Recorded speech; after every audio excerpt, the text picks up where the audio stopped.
నమస్తే. నూతన సంవత్సర సందర్భంగా తెలంగాణ రాష్ట్రంలో మాత్రం ఈ మధ్యకాలంలో బీసీ అంశం ప్రధానంగా చర్చకు వస్తుంది. రాజకీయ పార్టీలు అయితే ఇక బీసీ అంశాన్ని ప్రధానంగా తెరపై తీసుకొస్తున్నారు.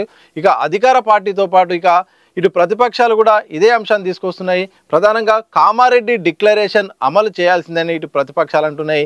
బీసీలకు మేము అభివృద్ధి పథకాలు ఇస్తున్నాము, ఎట్టి పరిస్థితుల్లోనూ కులగణన చేసి రిజర్వేషన్లు అందిస్తాము, స్థానిక ఎన్నికలకు వెళ్తామని కూడా అధికార పార్టీ అంటుంది. సో ఇదే నేపథ్యంలో బీసీ కమిషన్ కూడా తన పని తాను చేస్తూ పోతుంది. ఒకవైపు కులగణన చేస్తూనే మరోవైపు బీసీ సంబంధించిన ఎలాంటి అభ్యంతరాలు ఉన్నా అన్ని స్వీకరిస్తుంది, దానిపై కూడా విచారణ చేయబడుతుంది, అన్ని రకాల కార్యక్రమాలు కూడా ఆ కమిషన్ చేసుకుంటూ పోతుంది.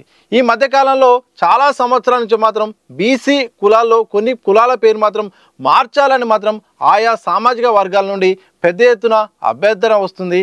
మా కులాల పేరుతో సమాజంలో కొంతమంది దూషణ చేస్తున్నారు, తక్కువ చేసి మాట్లాడుతున్నారు, ఆత్మ న్యూనత భావంతో బాధపడుతున్నాము, ఎట్టి పరిస్థితుల్లోనూ కులాల పేర్లు మార్చాలని, కొన్ని కులాలంటే కొన్ని కులాల పేర్లు మాత్రం పర్యాయ పదాలు మార్చాల్సిన అవసరం ఉందని కూడా పెద్ద ఎత్తున డిమాండ్ వస్తుంది. బీసీ కమిషన్ కూడా పెద్ద ఎత్తున ఈ యొక్క వినతులు వస్తున్నాయట. ఈ నేపథ్యంలో బీసీ కమిషన్ అధ్యక్షులు అయితే దీనిపై ఒక కీలకమైన నిర్ణయం తీసుకున్నారు. కొన్ని కులాల పేర్లు మార్చబోతున్నాము, కొన్ని కులాల పేర్లకు పర్యాయ పదాలు కూడా మార్చబోతున్నామని కూడా చెప్పారు. ఆ నోటిఫికేషన్లో భాగంగా ఈ నెల 18వ తారీఖు లోపు ఎవరైనా అభ్యంతరాలు ఉంటే స్వీకరిస్తాము, బీసీ కమిషన్ ఆఫీసుకు రావాలని కూడా ఇప్పటికే బీసీ కమిషన్ తెలియజేసింది. ప్రధానంగా ఏ కులాలంటే ఈ జాబితాలో దొమ్మర, పిచ్చగుంట్ల, తమ్మలి, బుడబుక్కల, కుమ్మర, వీరముష్టి ఈ కులాల పేర్లు మాత్రం మార్చాలని కూడా ఆయా కులాలకు సంబంధించిన నేతలైతేంది, సంఘాలైతేంది పెద్ద ఎత్తున డిమాండ్ చేస్తున్నాయి. ఎట్టి పరిస్థితుల్లో కొందరు కావాలని, కొందరు బూతుల రూపంలో తమ కులాలను వాడుతున్నాయి. మేము బతకడానికి మా కులం ఉన్నది, అందరిలాగానే మా కులం ఉంది, కానీ కొందరు మమ్మల్ని తక్కువ చేసి మా ఆత్మగౌరవాన్ని దెబ్బతీస్తున్నారని కూడా అభ్యంతరాలు వచ్చిన నేపథ్యంలో కూడా బీసీ కమిషన్ మాత్రం ఆ కులాల పేర్లు కొన్ని సంవత్సరాల నుంచి కూడా అభ్యర్థన వస్తుంది, మార్చాల్సిన అవసరం ఉందని మాకు అర్థమైంది, ఇక మార్చబోతున్నాం అని చెప్పింది. మరోవైపు కొన్ని కులాల పేర్లు మాత్రం కొన్ని సవరణలు చేయాల్సిన అవసరం ఉంది, అలాగే పర్యాయ పదాలు యాడ్ చేయాల్సిన అవసరం ఉందని కూడా ఆలోచనిస్తుంది. అందులో కులాల్లో భాగంగా కుమ్మర, రజక, మేర కులాలకు సంబంధించిన అయితే మాత్రం పర్యాయ పదాలు చేర్చాలని కూడా బీసీ కమిషన్ ఇప్పటికే నిర్ణయం తీసుకుంది, దానికి సంబంధించిన ప్రకటన కూడా చేసింది. సో ఈ నెల 18 వరకు అభ్యంతరాలు స్వీకరిస్తామని కూడా బీసీ కమిషన్ చైర్మన్ నిరంజన్ గారు అయితే స్పష్టం చేశారు. ఏదేమైనప్పటికీ బీసీల చుట్టూ ఈ మధ్యకాలంలో అన్ని వార్తలు వస్తున్నాయి. బీసీ కామారెడ్డి డిక్లరేషన్ అయితేంది, అలాగే బీసీలకు సంబంధించిన నిధుల విషయంలో అయితేంది, ఇటు అధికార పార్టీ అలాగే ప్రతిపక్షాలు కూడా ఎటు చేసి స్థానిక ఎన్నికలే లక్ష్యంగా కనిపిస్తూ ఉంది. ఈ ఎన్నికల్లో పాగా వేయడానికి ప్రధానంగా బీసీ అంశాన్ని ఇటు అధికార పార్టీతో పాటు ప్రతిపక్షాలు కూడా తీసుకుంటున్నాయి. దాంతోపాటు బీసీ కమిషన్ కూడా బీసీలకు సంబంధించిన ఏ అంశం వచ్చినా కానీ అన్ని కూడా క్షుణ్ణంగా పరిశీలిస్తుంది. ఆ పరిశీలించిన నేపథ్యంలో ఎవరికైతే న్యాయంగా జరగాల్సిన అవసరం ఉందో, కొన్ని విషయాల్లో కొన్ని సవరణలు జరగాల్సిన అవసరం ఉందో దానిపైన కూడా బీసీ కమిషన్ సభ్యులు, చైర్మన్ కూడా దీనిపై స్పష్టంగా ఆలోచిస్తున్నారు, విచారణ చేయబడుతున్నారు, అభ్యంతరాలు కూడా స్వీకరిస్తున్నారు. స్వీకరించిన ఎడల అక్కడ దాన్ని బట్టి కూడా కొన్ని మార్పు చేర్పులు చేయాలని కూడా చూస్తున్నారు. ఏదేమైనప్పటికీ ఈ యొక్క కులాల పేర్లు మార్పు అనేది మాత్రం చాలా మంచి నిర్ణయం, మార్చాల్సిన అవసరం కూడా ఉంది. సరే, కులాల పేరుతో చాలామంది బూతులు తిడుతున్నారు, కానీ కేసులు పెట్టి పెట్టి పెట్టి పెట్టి అదే పనిగా మారుతుంది. ఇదే పని కంటే ఒక కులాన్ని కేసులు పెట్టి అదే పని కంటే ముందు ఆ కులాల పేర్లే మార్చి ఒక గౌరవప్రదమైన పేరు పెట్టడం ద్వారా మాకు కూడా అసలు ఒక గౌరవంగా ఉంటుంది. ఈ కేసుల చుట్టూ పెట్టాల్సిన అవసరం ఉండదు, అలాగే ఆత్మగౌరవం అనే సమస్య లేకుండా ఉండదు. కాబట్టి ఎలాగైనా మార్చాల్సిన అవసరం ఉందని ఆయా కులాలకు సంబంధించిన నేతలు ఎప్పటి నుండో, ఈ ప్రభుత్వం కాదు గత ప్రభుత్వాన్ని కూడా తిరుగుతూనే ఉన్నారు, కాలరిగలే తిరుగుతున్నారు. ఈ నేపథ్యంలో బీసీ కమిషన్ మాత్రం కులాల పేర్లు మారుస్తాం, కొన్ని పేర్లకు పర్యాపదాలు చేస్తామని ఒక నిర్ణయం తీసుకోవడం మాత్రం ఒక శుభ పరిణామం అని చెప్పొచ్చు.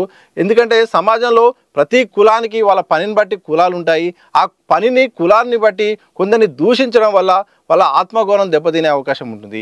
రాజ్యాంగం ప్రకారం ప్రతి ఒక్కరికి జీవించే హక్కు ఉంది, ఆ స్వేచ్ఛ కూడా ఉంది. కానీ వాళ్ళను దూషించడం వల్ల, సమాజంలో తక్కువ చేసి మాట్లాడడం వల్ల కూడా వాళ్ళ ఆత్మ న్యూన భావనకు లోయే అవకాశం ఉంది. కాబట్టి ఈ నేపథ్యంలో బీసీ కమిషన్ కానీ తెలంగాణ ప్రభుత్వం ఇలాంటి నిర్ణయం తీసుకోవడం, ఇంకా తీసుకోవాల్సిన చాలా నిర్ణయాలు కూడా ఉన్నాయి, చాలా అభ్యంతరాలు కూడా ఉన్నాయి. అవి కూడా కొన్ని ఏబిసిడి వారికి భాగంగా కొన్ని బీసీఏ బీసీబీ ఇలాంటివి కూడా కొన్ని అటు ఇటు మార్చాల్సిన డిమాండ్లు కూడా ఉన్నాయి. అవి కూడా తీసుకుంటే ఇంకా చాలా కులాలకు ఉపయోగకరంగా ఉంటుందని చెప్పొచ్చు. మరోవైపు బీజేపీ సీనియర్ నేత లక్ష్మణ్ కూడా ఒక అంశాన్ని మాట్లాడారు. బీసీలు ఎట్టి పరిస్థితుల్లో బీసీలకు 42% మాత్రం ఎట్టి పరిస్థితుల్లో ఈ కామారెడ్డి డిక్లరేషన్ అమలు చేసిన తర్వాతనే స్థానిక ఎన్నికలకు వెళ్ళాలని కూడా ఆయన డిమాండ్ చేశారు. ఇదే నేపథ్యంలో ఆయన ఒక సంచలనమైన వ్యాఖ్యలు చేశారు. మైనార్టీలను బీసీలో చేర్చి పెద్ద నష్టం చేశాడు అప్పట్లో ఉన్న సీఎంగా ఉన్న వైఎస్ రాజశేఖర రెడ్డి. దివంగత వైఎస్ రాజశేఖర రెడ్డి బీసీలకు అన్యాయం చేశాడు. మైనార్టీలను బీసీల్లో చేర్చడం ద్వారా, ఓబీసీల్లో ఉండడం ద్వారా, వాళ్ళు ఓబీసీలు కావడం ద్వారా అసలైన బీసీలకు చాలా అన్యాయం జరిగింది. రిజర్వేషన్లో దాదాపు మైనార్టీలు ఎక్కువ లాక్కునే అవకాశం కనిపిస్తూ ఉంది. ఈ మైనార్టీలు ఎక్కువ బీసీలో చేర్చడం ద్వారా అసలైన బీసీలకు ప్రభుత్వం నుండి వచ్చాల్సిన లబ్ధి కూడా చాలామంది కూడా దూరం అయ్యారు. ఇక ఆ తప్పు మరోసారి చేయొద్దు. ఇప్పటికైనా కూడా మైనారిటీలను బీసీ నుండి తొలగించాల్సిన అవసరం ఉంది. దాంతోపాటు ప్రతిపక్షంలో ఉన్నప్పుడు కామారెడ్డి డిక్లరేషన్ అంటూ ఏదైతే కాంగ్రెస్ వాగ్దానం చేసిందో అది కులగణన పూర్తి స్థాయిలో అమలు చేసి ఎట్టి పరిస్థితుల్లోనూ 42% ఇచ్చిన తర్వాతనే ఎన్నికలకు పోవాలని కూడా బీజేపీ సీనియర్ నేత లక్ష్మణ్ అయితే నిన్న స్పష్టం చేశారు. అంటే బీసీ అంశాల చుట్టూ చాలా అంశాలు తిరుగుతున్నాయి. ఒకవైపు ఎమ్మెల్సీ కవిత అయితే ధర్నా చౌక్లో ఇక బీసీ మహాసభను పెట్టారు. ఇక ఇటు కేంద్రం అయితేంది, ఇటు రాష్ట్రం అయితేంది బీసీలకు న్యాయం చేయాల్సిన అవసరం ఉందని చెప్పారు. ఇక ఇక్కడ కామారెడ్డి డిక్లరేషన్ అమలు చేయాలి. దాంతోపాటు దేశవ్యాప్తంగా కేంద్రం జనగణన చేయబోతుంది. జనగణనతో పాటు కులగణన కూడా చేయాలని కూడా ఇప్పటికే ఎమ్మెల్సీ కవిత అయితే స్పష్టంగా ఇటు కాంగ్రెస్ పార్టీని విమర్శిస్తూనే ఇటు బీజేపీని టార్గెట్ చేస్తూ ఆమె ధర్నా కొనసాగింది.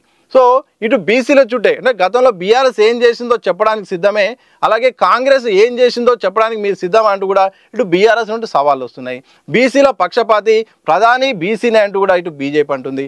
ఇటు మేము బీసీలకే మొత్తము ప్రాధాన్యత ఇస్తున్నాము, కులగణన చేస్తున్నాము, ఇటు రిజర్వేషన్లు ఇస్తాము, ఎక్కువగా బీసీ కులాలకే ఆ యొక్క వర్గాలకే ఎక్కువగా ఫండ్స్ కూడా ఇస్తామని కూడా ఇక్కడ తెలంగాణలో అధికార పార్టీ కూడా ఇక్కడ చెప్తుంది. సో ఏదేమైనప్పటికీ కొత్త సంవత్సరం ప్రారంభమైన దగ్గర నుండి ఇక బీసీ అంశం చుట్టే తిరుగుతున్నాయి. బీసీ అంశాల స్థానిక ఎన్నికల నేపథ్యం ఒకవైపు, కవిత ఇటు ధర్నా ఒకవైపు, ఇలా అన్ని పార్టీలు కూడా బీసీల కేంద్రంగా మాత్రం వర్క్ అయితే నడుస్తుంది. ఇదే నేపథ్యంలో బీసీ కమిషన్ కూడా ఒకవైపు రాజకీయ పార్టీలు బీసీ అంశాన్ని తీసుకొస్తుంటే బీసీ సంఘాలు ఇటు విమర్శలు అలాగే సభలు సమావేశాలు పెడుతుంటే బీసీ కమిషన్ కూడా తన పని తాను చేసుకుంటూ పోతుంది.